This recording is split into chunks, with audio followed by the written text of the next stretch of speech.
Okay, welcome back to this online workshop, Cover Letters for the Academic Job Market. We are at part 2 of the 3-part video. And in this part of the resource, we are going to explore what kind of information you should include in your academic cover letters. At the end of this video, we'll have a couple of exercises for you to try, and I hope you'll do those exercises. So just to recap from part 1, your academic cover letter will be a snapshot of key components or key aspects of your scholarly work that reflect the kind of scholarly work it seems like faculty do in this department and at this institution. So again, keep in mind that scholarly work is wide-ranging. There's a lot of different things that scholars do as part of their jobs. And the kinds of departments that we're in and the institutions that we're in shape how that scholarly work happens and what it looks like. And so when you're writing your cover letter, you want to focus on key aspects of your scholarly work, and that could include teaching, research, or diversity and inclusion work. And you also want to do that. You want to provide that snapshot in a way that will reflect an understanding of what faculty life or scholarly work is like in this department and this institution in those contexts. So what kind of information should you include or exclude in a cover letter? Or the hidden question behind this question is, how do I make choices about what information is best? And that's a better question, I think, to ask, because the truth is there is no hard and fast rule about what kind of information you should include or what kind of information you should exclude from your cover letter. However, we do have suggestions for how you should make choices about evaluating information and whether you want to include it or not. So let's go forward with this question. How do we make choices about what information is best to include or best to exclude? There's actually a lot of advice out there about what should go in the cover letter. And some of the advice is similar, and you'll see points of connection, and some of the advice is different. So for example, the University of Illinois recommends an introduction or an introduction paragraph stressing your interest and fit with the job, body paragraphs about your achievements and your future interests in research and teaching, and then a conclusion paragraph that reinforces your message and your enthusiasm or your interest in the position, and again, stresses your fit with the job. Okay, that's a place to start. MIT suggests that you start the cover letter with a very strong opening statement and follow that opening statement with your academic achievements. From there, they suggest that you overview different areas of disciplinary expertise and the research motivations, successes, and future research area or future research projects you have related to your areas of expertise. Then they recommend you emphasize teaching things, teaching experiences, and then a very brief wrap up and thank you. Okay, that's slightly different. We can see some similarities emerging. You want to have some kind of introduction. You want to have something about your research, your present and future research, something about your teaching. Okay, this is what we can see across both of these so far, even though they are also different. Then finally, from the professor is in, they recommend a short, very short self-introduction, a longer exploration of your primary research project, your publications, and the contributions to your field. This is where they suggest you talk about your dissertation or your postdoc work, and then pivoting to additional publications from that primary research project or your publication plan, and then signaling in a separate paragraph what your next research project will be, then some stuff on teaching, and then finally your interest and fit with the job. So notice that while the professor is in recommends putting fit with the job at the end, University of Illinois recommends putting fit with the position at the beginning. But there is some similarity here. There's something about research, both current research as well as future research. There's something about teaching, and even if it appears in different places, there's something about yourself. So your self-introduction, your achievements, your interest, your enthusiasm, and then there's something about fit. So fit, something about yourself, something about your teaching, something about your research. And so I really want to emphasize that when you're looking at advice, or when you're looking for advice, to take all advice that you receive, including the advice I'm about to give you right now, take all of that with a tremendous grain of salt. Why? Advice that you read online or that you're getting in this video reflects readers' different dispositions from different institutional vantage points. That's even true for me. I work at the Writing Hub at UCSD, the campus serving writing center. So my ideas about what should go in this research or in this document, and the Writing Hub's idea about how writers should approach documents like these is informed by the fact that we are a writing center. And so that institutional vantage point is going to inform the advice that we give you. That is also true for advice that you find on University Career Center websites or particular faculty who have blogs or particular other resources for students. That's going to reflect their different institutional vantage point. The same is true for The Professor is In, which is a very popular resource. But keep in mind that that reflects a very particular disposition towards academic work and a very particular vantage point on academic work. So because of this, remember that no one is the master advice giver. Take all advice that you receive and deal with it in the aggregate. Think about what the advice all has in common, not necessarily who's right or who gives the best advice. Try to find the best thing or the commonality in all the advice that you read. No one is the master advice giver because, in fact, written materials are not going to be what gets you the job. And so I think on the one hand, that's a little discouraging, but on the other hand, I hope it to be helpful. What's going to get you the job is primarily your academic history. It's what has happened in the past, which you can't change now in the present. What you do have some agency over now in the present, though, is the entire hiring process. Remember that written materials are just the first response in the conversation. You want your written materials to invite the department to respond back to you, then with a request for an interview, and then your interview, your first interview. That's your second response to the conversation.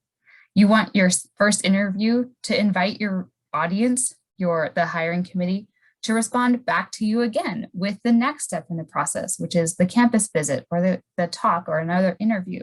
And back and forth you go. That whole process, plus your academic history, your academic past, that's what's going to get you the job.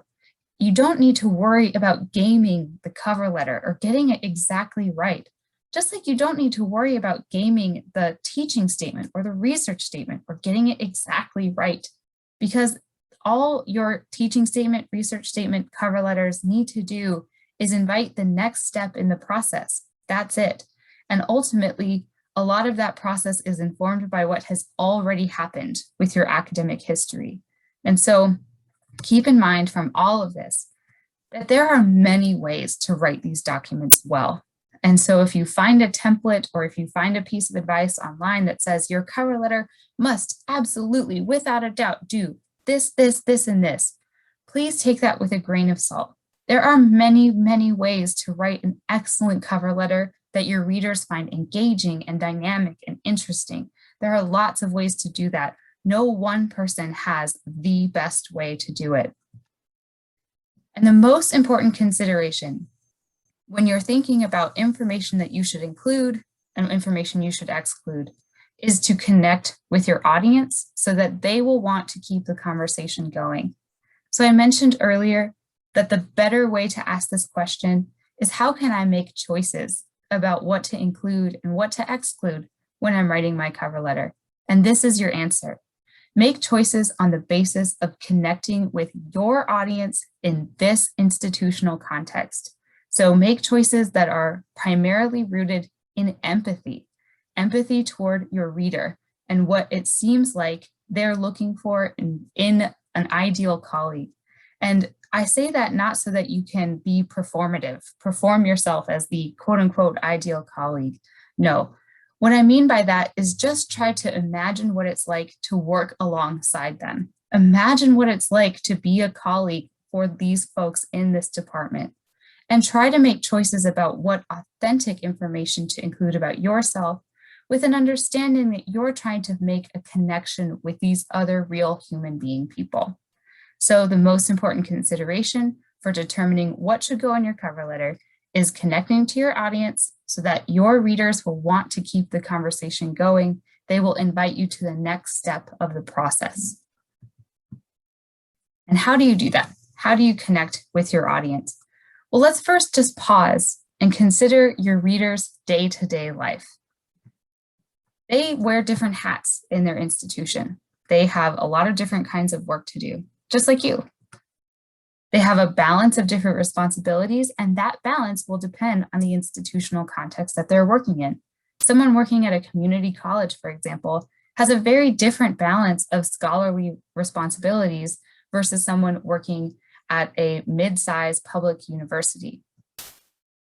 Almost everyone, regardless of institutional context, is going to be teaching to some degree. And unless you are applying for an entirely research-based position, almost everyone in a faculty role at a variety of institutional contexts will have some kind of teaching responsibility. Likewise, they will almost always have some kind of research responsibility as well. All folks in higher education have something to say and something to feel about making institutions of higher ed more inclusive, diverse, and equitable.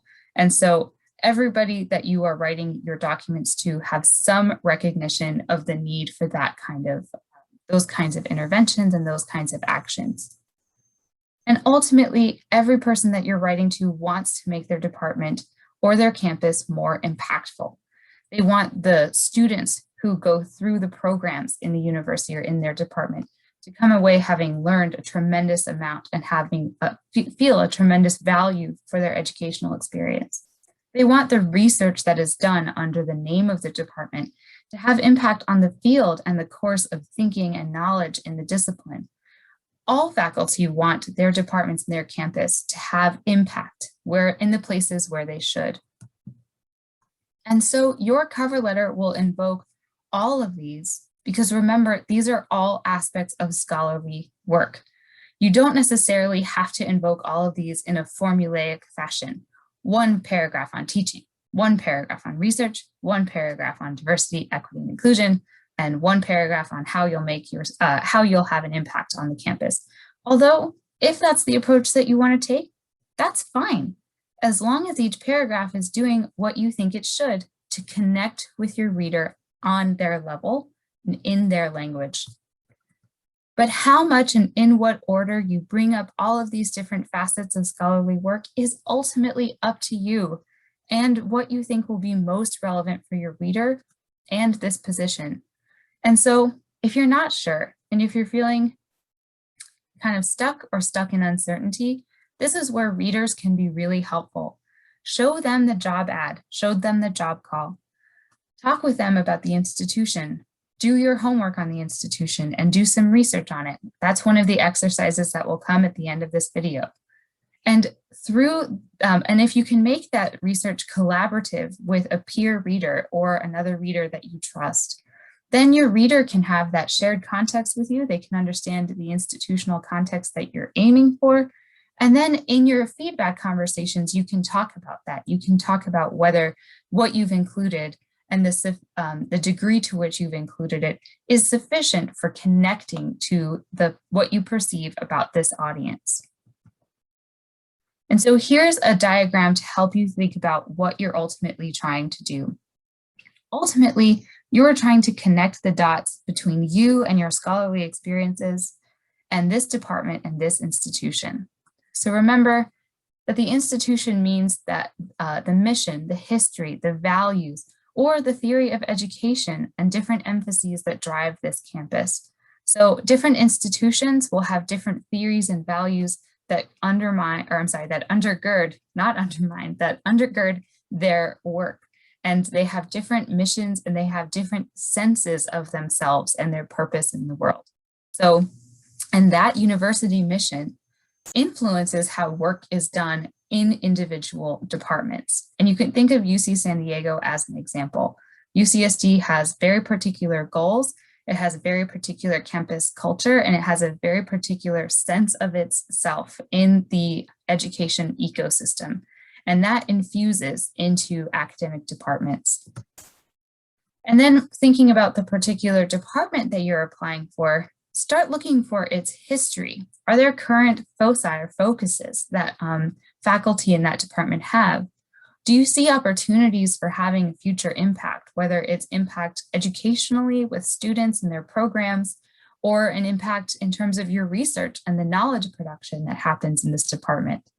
How this department responds to or interacts with the campus. So to what extent it is aligned, or that if it's a very big program because many students come to this university to study in these kinds of fields, versus if it's a smaller program. So how the department fits within the broader campus environment is also something you can think about. And then of course, you're trying to connect the aspects of your scholarly work that can fit within this department or this institution.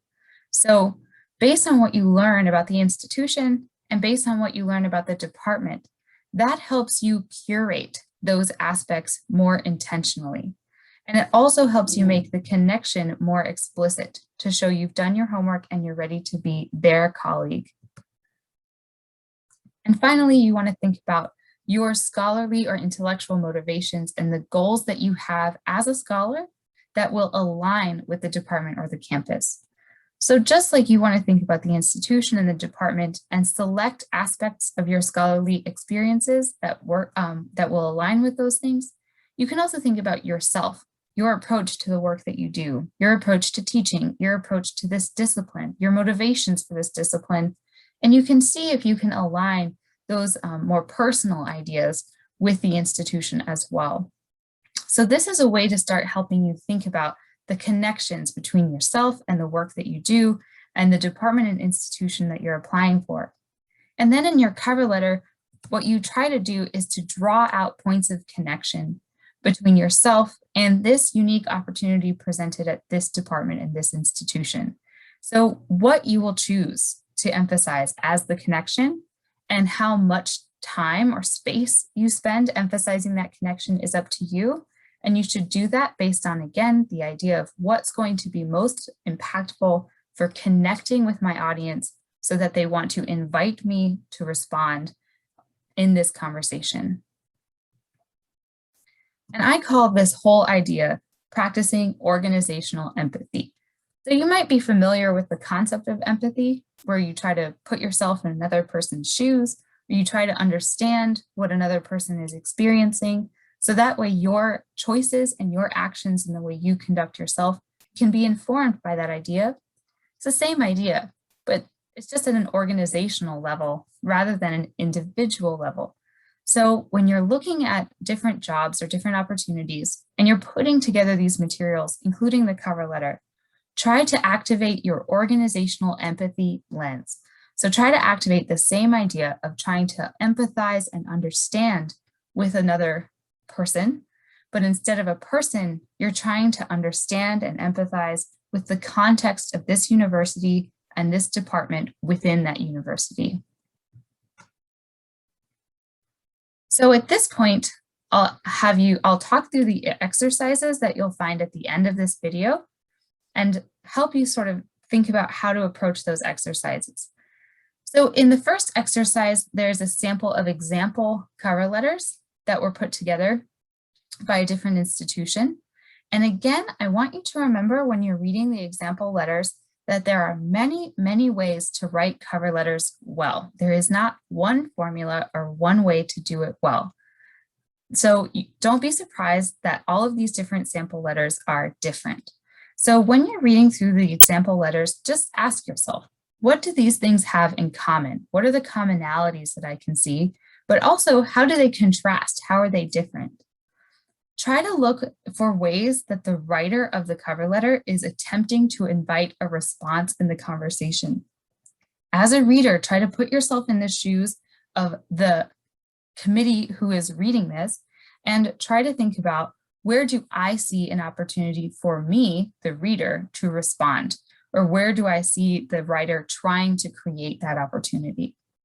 And then just notice the different writing choices happening in the different statements, or I'm sorry, in the different letters. And those, again, are choices. They are choices that the writer made probably on purpose. So try to infer the motivation behind those different choices. The second exercise that you'll find at the end of this video is an invitation to practice researching an institution using that lens of organizational empathy. So at the end of this video is a PDF where there are sample job calls or job advertisements, and those were real advertisements. So you can choose, you can read through all of them, or you can choose a particular job call. It's up to you. But in the job call that you read, try to annotate the text, meaning bold or underline or highlight. Just find a way to work with the words, work with the actual content, and just annotate the text wherever it feels important. The reason why I think it's good to work with these samples is because you want to be noticing aspects of different information or aspects of the job call as a reader, not as a potential applicant. So remember, we're trying to move ourselves out of the space of being preoccupied with proving our qualification, proving our worth to this audience. And we're instead just trying to understand, who is this audience? Who am I writing for? And I want to try to empathize with this audience as much as possible. After you read through the sample job ads or the sample job calls, pick one job and spend just 15 minutes trying to research the department or that campus or university. Take note of anything that seems repetitive or feels important. So places where you might look might include the department mission, vision, values, if there's a chair's message, or faculty biographies. You can look for the schedule of classes or information that is intended for students. Information that's intended for students helps you as an outsider try to see what's important about the education, the educational resources available at this department. You can also look at university materials. So don't ignore the admissions materials or information meant for parents, because that's where you'll see the sense of what the university is trying to achieve.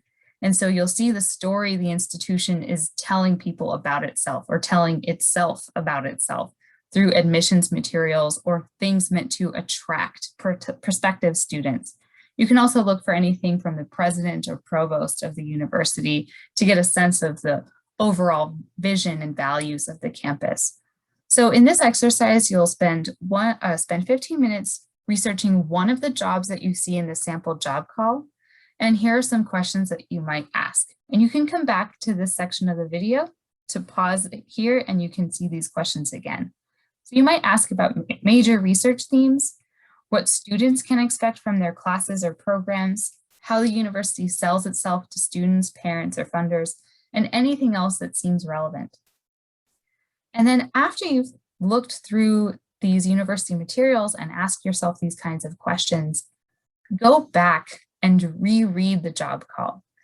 And that next time, when you read the job call the second time, try to put yourself in the position of a professor who already works there.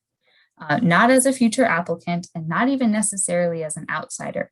Try to imagine, I already work for this place, and then annotate what feels important from that perspective. Notice if anything changes. If you annotated something in the first read that and the second read seemed less important, pay attention to that. Or if something is standing out to you differently the second time, based on the research you've done, pay attention to that. Finally, if there's something that seemed important from your research that doesn't show up in the job call, and it seems surprising that it's not in there, that's interesting. And you can start thinking about if it is in there, but just more subtly, or maybe it's not as important as it seemed like it should be, or maybe the person who wrote the job call just forgot to include that because they take that kind of thing for granted. Either way, you can start interacting with the overall context and the environment of this institution and this job call as an artifact that came out of that environment. And then you might think about, if you were applying for that job, what aspects of that environment and what aspects of that artifact from the environment would you want to respond to explicitly? So that's the end of part 2. So now I would like to invite you to pause and work on the exercises. The first exercise is to read the example letters written by other graduate students and postdocs to notice their similarities, their differences, and try to infer what the writer was trying to do when they made the choices that they made. Then the second exercise is to work with those sample job calls. So you want to read and annotate the call first, then research the institution, and then read and annotate the job call a second time and notice what changed. You might also notice how you would respond to different aspects of from your research or from the job call if you were going to apply for that job. And when you're ready, after you've worked on these exercises, I invite you to move on to part 3.